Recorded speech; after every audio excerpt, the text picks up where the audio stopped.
Tochi Onyebuchi, Colin Kelly, Jackson Lansing, and Mattia De Luis pit the captains against Arnim Zola, who threatens all of New York with a powerful rocket that once it leaves Earth will turn everyone into dinosaurs.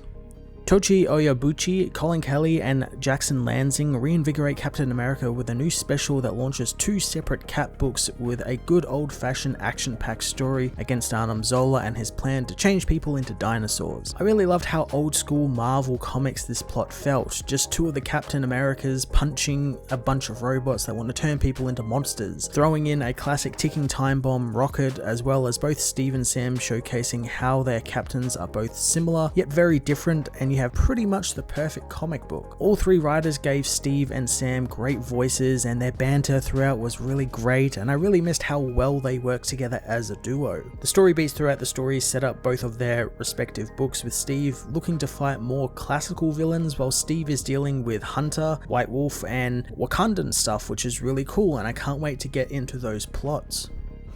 Mattia De Luis paints an amazing issue. Seriously, his art has to be some of the best in comic books at the moment, on par and even better at points than Alex Ross or Mark Brooks. His action sequences were thrilling and cinematic, and a myriad of cool one-page spreads we got pretty much make this whole book poster-worthy.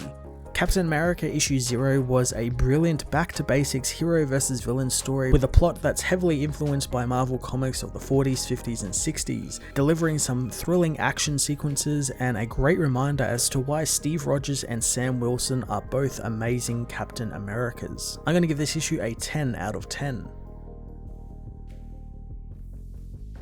Captain America issue 0 finds Arnim Zola attacking New York, revealing a giant rocket which blows its way out of a building, as the villain calls it his Zolazoic rocket, which when it gets into space, the sun's rays will activate its hyper-evolution compound and change all of the people into Zolasauruses, all of which he will rule over and destroy America with. Luckily, the Captains America bounce their shield off of Zola's head, cutting up his body with the shields. Sam wonders if Steve ever gets tired of that sound the shield makes, but Steve doesn't, complimenting Sam on his new shield. The heroes get back to work dealing with Zola's rocket, wanting the intersection it came out of to be the only thing that gets destroyed by the villain. Sam takes off for the rocket above as Steve rushes towards the base of it, smashing his way into the panel and getting inside before it takes off, knowing that he does indeed hate rockets. Zola returns with a new upgraded body, asking if Steve really thought that it would be that easy to beat him. Captain America knows it will be, as Sam speeds to the top of the rocket, soon swarmed by little drones, as he tells himself that he has to stop the payload from hitting the sun and turning them all into dinosaurs. Captain America soon reaches the tip of the rocket, but can't get a hold of Steve as he continues battling Zola, revealing that he is blocking both of their communications. Steve tells the villain that the world doesn't need him as he finds the rocket has taken off, so instead of causing it to fall into the city, he decides he's going to take control of it and splash it down in the water. Captain America takes it to the next level of the rocket where another Zola bot confronts him, knowing Steve has become so used to control that it takes a bold visionary like Zola to break it, and they need to do what must be done to liberate the world. Steve tells him that he doesn't own the world, and Zola knows he doesn't. The people do, and he's their sentinel of liberty that is there to strike back against their terrible destiny. As Steve fights the being, he wonders what makes the villain so sure he'll win this time, so Zola reminds him that he is trapped on a rocket that is about to explode. Captain America knows this isn't the first time that's happened, as outside, Captain America continues his battle with Zola, who mocks Sam for defending a country that will be underwater in less than 2 decades, and the same America that is ravaged by fires and the people refuse to address it. Sam takes down Zola's turret emplacements, telling him that he does indeed defend that America. The rocket boosters kick in, causing Steve to begin to feel the pressure of the atmosphere as Zola taunts him, telling him that a traditional booster would have only forced him to feel 3 times the strength of gravity, but his special booster will make him feel upwards of 7 Gs. Zola thanks the hero for being a super soldier, and it's the gift to him since he can watch the man now die slowly. Hoping in death, Cap will see the truth about how he was being controlled by the military that built him, and how the ones who truly believe in him are fossils of a more ignorant time. He asks if Captain America can see how America has left him behind, but Steve says that all he sees is another madman who hasn't learned what happens to tyrants. Steve uses his shield to destroy Zola, telling the robot if he admires Hitler so much, he can go go and meet him. Sam meanwhile tells Zola that he will never understand what drives a person to pick up this shield and how you'll be hated for it. He knows that the very people he swore to protect will see it and call him the enemy, and it's a special kind of fool who picks up the shield after everything it and Steve has been through, and it's the same kind of fool who would try bust up a rocket.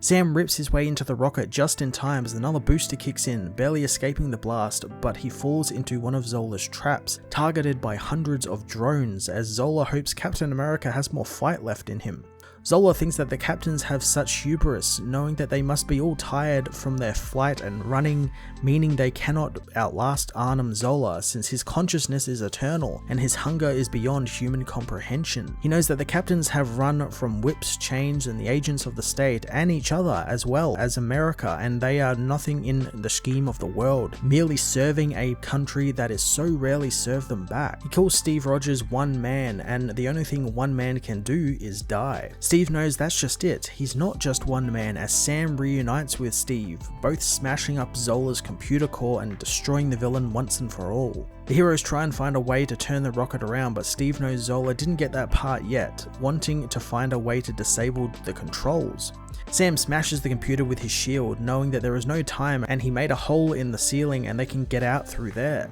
Sam carries Steve out of the exploding rocket, asking Steve if now is a good time to be known as the astonishing Captain America, knowing in his opinion, he thinks that the uncanny Captain America suits Steve, who thinks that spectacular sounds a bit better, asking Sam if he wants to use the uncanny Captain America moniker. The rocket explodes, but some of the energy slams into Sam's flight suit, shorting out his wings. Luckily, Steve grabs him, using his shield as a wakeboard as they ride the air down into the upper bay. They hit the water, and while they are floating there, Steve thinks that they should just both use the Captain America name only, and Sam knows that could definitely work. Later on in Harlem, as the people celebrate the captain's victory, Hunter stalks through the crowd, knowing it's a shame Sam Wilson chose this, since he would have made a great Wakandan and perhaps even a better leader than his brother, so instead now he'll tear the hero to pieces, and who knows, perhaps Sam will win, or perhaps Wakanda falls forever. A voice says that the starting gun of a competition has been fired as he welcomes his friends and enemies to the Century game, telling them their star points, old and new, await them, and the world is theirs to build, break, and burn.